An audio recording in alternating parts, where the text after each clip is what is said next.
Good morning students. तो last part में हमने एक क्वेश्चन किया जिसमें हमने देखा था कि कितने टाइम के बाद जो होगा वेलोसिटी का डायरेक्शन इनिशियल के परपेंडिकुलर हो जाएगा। तो ऐसा हो भी सकता है और नहीं भी हो सकता है। तो हमारा जो आंसर था वो टाइम ऑफ फ्लाइट से ज़्यादा आ गया था, तो उस केस में वैसा पॉसिबल नहीं।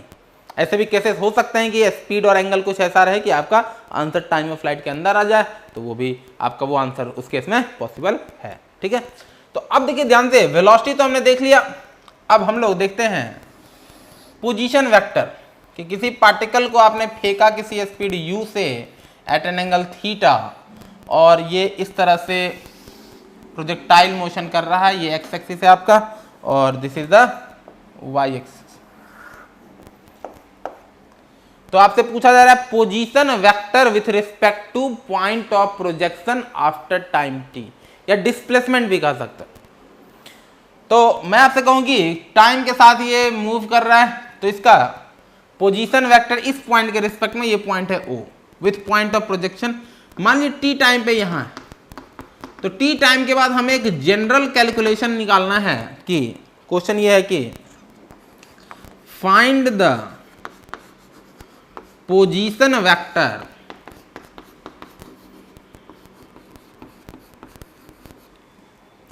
with respect to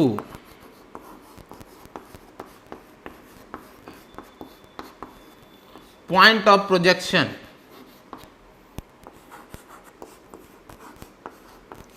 after time T. मतलब कोई भी टाइम आपको दे दे उसमें आप टी का वैल्यू रखिए, आपको एक इक्वेशन मिल जाए आफ्टर टाइम टी, और सारा कैलकुलेशन होगा टी जो है वो less than time of flight. देखिए ध्यान से, इसमें तो हमें बेसिकली ये वाला पोजीशन वेक्टर निकालना है आर, कि टी टाइम के बाद ये यहां चला गया। तो मान लीजिए यहां से ये एक्स चला है और ये वाई चला, तो इसका पोजीशन वेक्टर क्या होगा, एक्स आई कैप प्लस वाई जे कैप। तो इस पॉइंट का कोऑर्डिनेट होगा एक्स कॉमा वाई। अगर ये डिस्टेंस हमने मान लिया एक्स और ये डिस्टेंस हमने मान लिया वाई, तो इसका पोजीशन वेक्टर हो जाएगा एक्स आई कैप प्लस वाई जे कैप। तो जैसे आपने वेलोसिटी निकाला था टी टाइम के बाद, तो एक्स पोजीशन भी निकल जाएगा। कैसे निकाला था हमने, दो अलग अलग डायरेक्शन में तोड़ के। तो लगाइए एक्स में, तो एक्स में डिस्प्लेसमेंट का क्या होता है इक्वेशन, एस बराबर U T plus half A T square. ठीक है, ये वाला। तो एक्स में आप लिखिए इनिशियल वेलोसिटी एक्स में कितना, यू कॉस थीटा, तो you cos theta into T. Acceleration तो है नहीं एक्स में, तो ये हो जाएगा। तो डिस्प्लेसमेंट क्या होता है, final position minus initial position. तो फाइनल कोऑर्डिनेट एक्स का एक्स है, इनिशियल 0 है। ऐसे भी यहां से यहां गया तो एक्स में डिस्प्लेसमेंट एक्स हुआ, तो ये हो जाएगा एक्स फाइनल माइनस इनिशियल 0 ही है, तो एक्स ही बचेगा। तो ये हो गया एक्स। और वाई कैसे निकालोगे, तो वाई के लिए लगाई इक्वेशन एस बराबर U T plus half A T square Y direction में। तो ये हो जाएगा y में डिस्प्लेसमेंट हुआ y में इनिशियल वेलोसिटी कितना है, u sine theta into T, acceleration minus G, तो क्या minus half G T square. तो डिस्प्लेसमेंट जो हुआ या position vector as a function of time लिखना बहुत आसान है। ये हो जाएगा u cos theta T into T I cap plus U sine theta into T minus half G T square J cap. ये हो गया position vector as a function of time. किसी भी टाइम पे आप बता सकते हो एक्स कोऑर्डिनेट और वाई कोऑर्डिनेट, आप बस टाइम का वैल्यू रख दीजिए, सॉल्व हो जाएगा। अगर आप टाइम का वैल्यू टाइम ऑफ फ्लाइट रख दोगे, टाइम का वैल्यू अगर आप टाइम ऑफ फ्लाइट रख दोगे तो आपको एक्स कोऑर्डिनेट आ जाएगा रेंज के बराबर और वाई कोऑर्डिनेट उसमें 0 आ जाएगा। टाइम ऑफ फ्लाइट आप उसमें टाइम आप टाइम ऑफ फ्लाइट का आधा कर दीजिए, तो आपको जो एक्स कोऑर्डिनेट आ जाएगा वो रेंज का आधा आएगा और वाई कोऑर्डिनेट आपको मिल जाएगा मैक्सिमम हाइट। तो वो एक जनरल इक्वेशन, कोऑर्डिनेट्स या position vector as a function of time. तो x को अलग कैलकुलेट कीजिए, y को अलग कैलकुलेट कीजिए, सॉल्व कर दीजिए, बहुत आसान। एक्स तो आप तो डायरेक्ट भी लिख सकते हो, ये सब ये 2 बार करने का जरूरत नहीं है, आपको डायरेक्ट दिमाग में आना चाहिए परसेप्शन कि एक्स में कांस्टेंट स्पीड से चल रहा है यू कॉस थीटा, तो एक्स बढ़ेगा you cos theta into T. अगर एक्स में कांस्टेंट स्पीड 10 मीटर पर सेकंड से जा रहा है तो आपको एक्स और वाई परपेंडिकुलर देखना है, तो हर सेकंड 10 मीटर, 10 मीटर पर सेकंड का मतलब हर सेकंड 10 मीटर, तो 3 सेकंड में 30 मीटर। और y के लिए आपको लगाना पड़ेगा ut plus half A T square, क्योंकि y में एक्सेलरेशन है, x में एक्सेलरेशन नहीं था इसलिए डायरेक्ट ut, तो y के लिए वही तो क्या है u sine theta into T, जो कि ut है y में, minus half A T square वही है। तो ये हो गया आपको पोजीशन वेक्टर लिखने का तरीका, ठीक है। तो कैसे लिखते हैं, ut plus half A T square x में भी लगाइए और y में भी लगाइए। यहां तक आ गया समझ में, ठीक है। इसको मिटा रहा हूं मैं।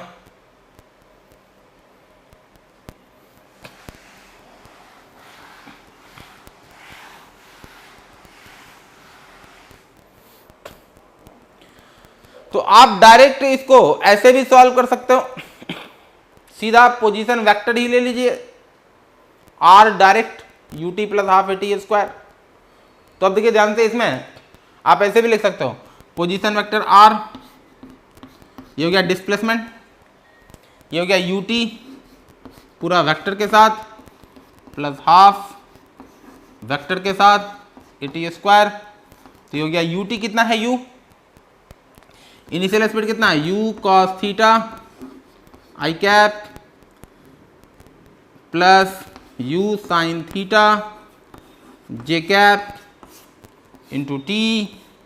एक्सेलरेशन कितना है, हाफ एक्सेलरेशन है minus G J cap downward direction में, तो minus G J cap T square, ये हो गया।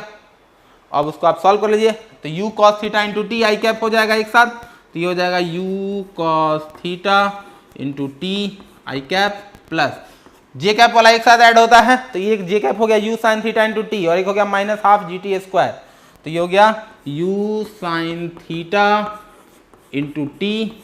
जे कैप वाला एक साथ ऐड होता है, आई कैप वाला एक साथ पढ़ चुका है वेक्टर में, और ये हो जाएगा minus half G T square J cap, same answer आएगा। तो आप डायरेक्ट वेक्टर में भी सीधा कैलकुलेशन कर सकते हो आई कैप जे कैप साथ लेकर के, क्या एक्स और वाई, अभी तो आप स्टार्टिंग है तो आप एक्स वाई अलग से ही करके देखिए, तो आपके लिए हो सकता है ज्यादा सोचना आसान हो, ठीक है। तो पोजीशन वेक्टर भी आप टाइम के साथ कभी भी बता सकते हो। यहां तक आ गया समझ में, इसको नोट कीजिए अच्छे से।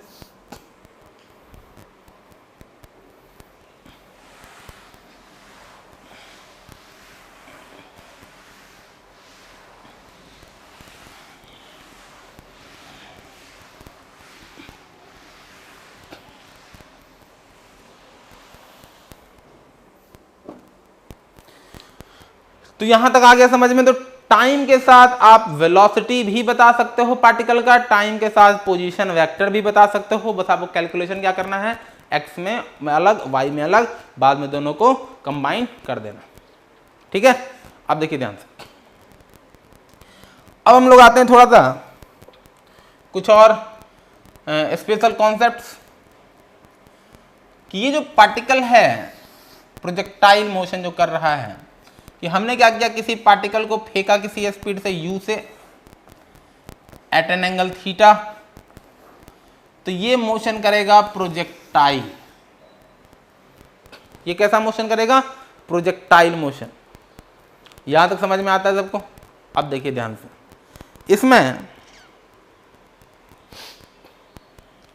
मान लीजिए ये है एक्स एक्सिस, ये है वाई एक्सिस, तो ये जो पाथ हम इस तरह से बना रहे हैं शुरू से, ये पाथ क्या है, सर्कल का पाथ है, सेमी सर्कल, या पैराबोलिक पाथ है, या किस तरह का पाथ है।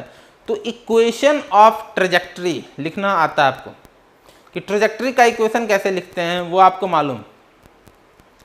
तो ट्रेजेक्ट्री के इक्वेशन के लिए आपको x as a function of time मालूम होना चाहिए, y as a function of time मालूम होना चाहिए, और दोनों से टाइम को एलिमिनेट करके x और y में एक रिलेशन निकालने आना चाहिए। हम पढ़ चुके हैं ट्रेजेक्ट्री का इक्वेशन पहले भी। जहां हमने 2 डायमेंशन मोशन स्टार्ट किया था वहां हमने एक बहुत ही सिंपल सा इक्वेशन लिया था, x बराबर t और y बराबर 2x स्क्वायर 2t स्क्वायर, और हमने ट्रेजेक्ट्री का इक्वेशन भी निकाला था। तो ट्रेजेक्ट्री का इक्वेशन निकालने के लिए आपको x और y में एक रिलेशन निकालना होता है कि जिस पाथ पे चल रहा है उसका equation as a function x और y में एक रिलेशन, वही पाथ होगा। तो ये एक्स वाई प्लेन में चल रहा है, ये एक प्लेनर मोशन है, 2D मोशन इस तरह से। तो इसका जो है आपको निकालना बहुत आसान है, position as a function of time x में और y में, और दोनों से टाइम को एलिमिनेट करके आप x और y में रिलेशन निकाल लीजिए। तो लगाइए क्वेश्चन। मान लीजिए t बराबर 0 पे पार्टिकल यहाँ पे था, कुछ टाइम के बाद ये यहाँ पे चला गया एट टाइम t।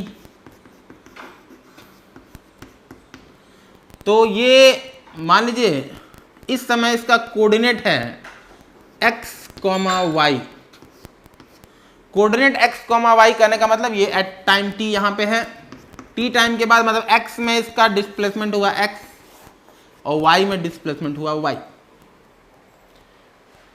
तो अगर कोई इक्वेशन आप ट्रेजेक्ट्री का लिखना चाहते हो तो हम लोग यहाँ बात कर रहे हैं प्रोजेक्टाइल मोशन में इक्वेशन ऑफ ट्रेजेक्ट्री। तो हेडिंग क्या दीजिए, इक्वेशन ऑफ ट्रेजेक्ट्री। हम लोग इस पाथ का इक्वेशन लिखने जा रहे हैं, ठीक है।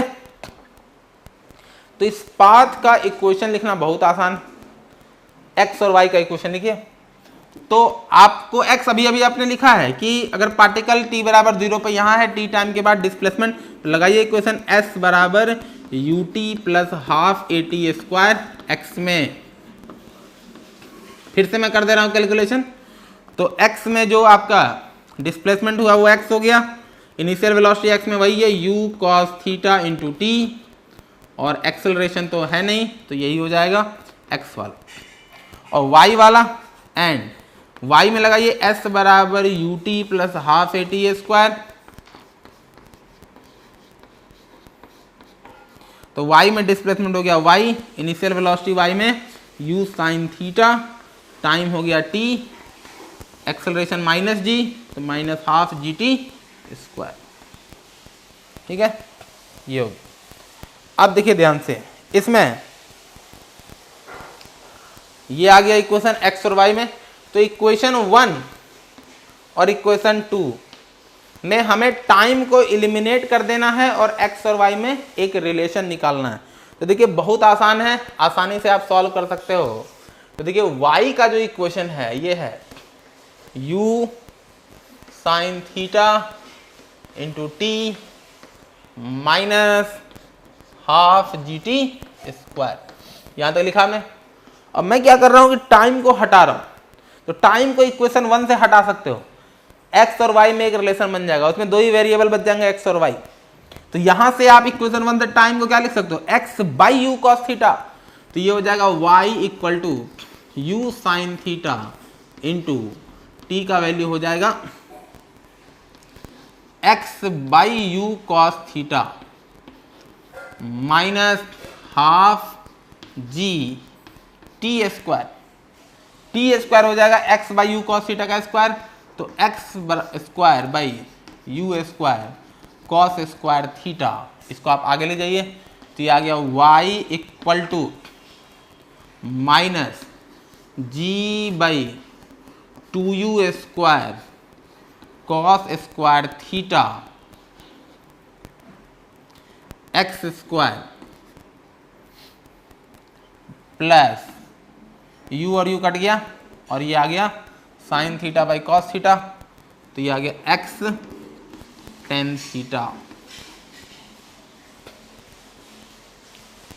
तो ये आ गया y इक्वल टू एक constant into x square plus x tan theta. ये आपका टाइम यहां से आया था x by U cos theta, तो ये u और u कट गया तो x sign theta by cos theta, उसको हमने लिख दिया टेन थीटा।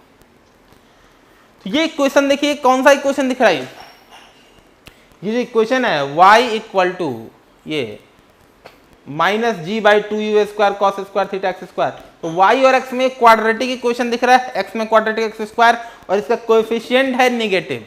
तो आप पैराबोला ड्रॉ करना सीख चुके हो कि y equal to X square type का कोई इक्वेशन हो तो उसको एक पैराबोला बनता है, माउथ ओपनिंग अपवर्ड या डाउनवर्ड, वो डिपेंड करता है कि एक्स स्क्वायर का कोएफिशिएंट पॉजिटिव है या निगेटिव। तो निगेटिव कोएफिशिएंट है, मतलब इसका पैराबोला होगा माउथ ओपनिंग डाउनवर्ड। तो यही है इसका इक्वेशन ऑफ ट्रेजेक्ट्री। पहले इतना कंप्लीट कीजिए इसको।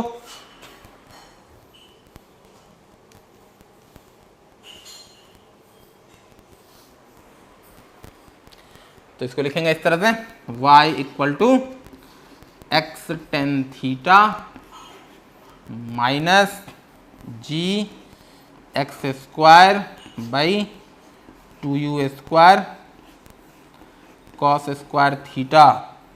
यही है पैराबोलिक इक्वेशन और यही है equation of trajectory of projectile.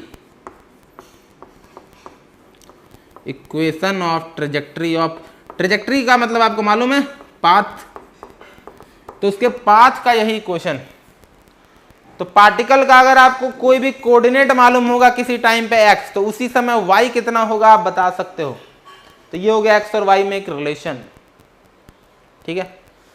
तो इसमें देखिए ध्यान से, ट्रेजेक्टरी के इक्वेशन से आपको बहुत सारी चीजें, बहुत सारे क्वेश्चन आराम से सॉल्व हो सकते हैं अगर आपको पाथ का इक्वेशन मालूम हो तो। हम लोग कुछ क्वेश्चन करेंगे भी इस पे, तो पहले ये वाला कंप्लीट कर लीजिए।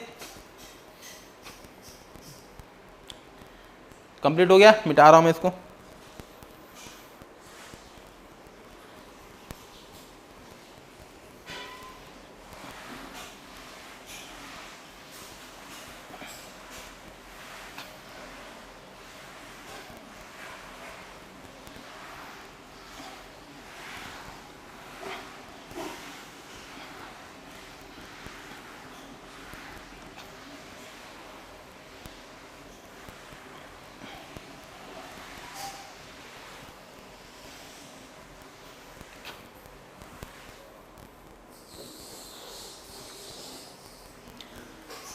तो यहां देखिए ट्रेजेक्टरी का इक्वेशन हमने क्या लिखा था, तो वो जो इक्वेशन आया था, ये इक्वेशन है y equal to x tan theta minus ji x square by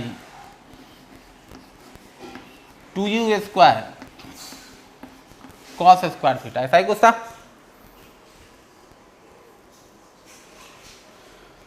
तो एक ये फॉर्म याद रखेंगे, काफी इंपॉर्टेंट है। इसका एक और फॉर्म है, वो भी याद रखिए, वो थोड़ा सा इससे आसान पड़ेगा आपको। y इक्वल टू, अगर मैं एक्स टेन थीटा कॉमन ले लूं, अगर मैं एक्स टेन थीटा कॉमन ले लूं तो आ जाएगा 1 माइनस जी एक्स और नीचे हो जाएगा 2u square cos square theta और नीचे आ जाएगा टेन थीटा और टेन थीटा नीचे आ जाएगा तो क्या हो जाएगा sine theta divided by cos theta.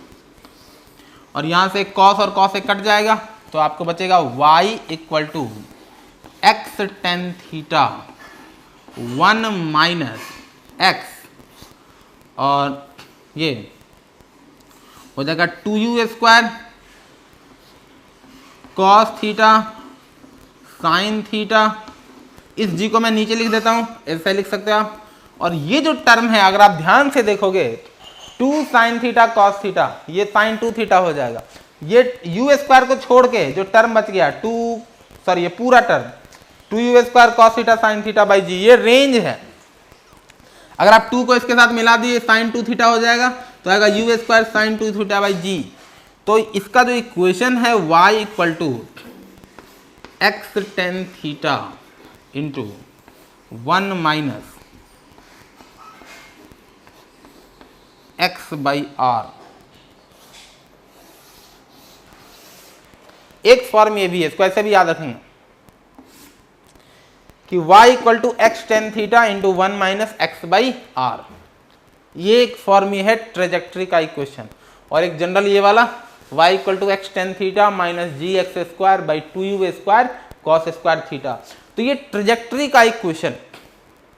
तो ट्रेजेक्टरी के इक्वेशन से बहुत सारे क्वेश्चन आपके आसानी से सॉल्व हो सकते हैं, क्योंकि इसमें अगर आपको एक कोऑर्डिनेट मालूम है तो उस समय दूसरा कोऑर्डिनेट कितना होगा ये आपको मालूम चल जाएगा। क्योंकि अगर ट्रेजेक्टरी का इक्वेशन मालूम है तो कोई पॉइंट उसके पाथ पर होगा तो इसके इक्वेशन को वो पॉइंट क्या करेगा, सेटिस्फाई करेगा। पहले ये कंप्लीट कीजिए।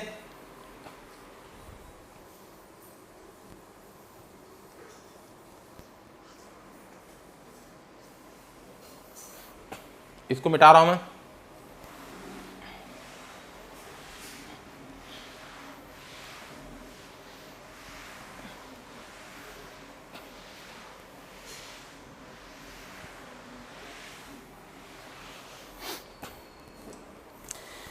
जैसे यहां देखिए, मान लीजिए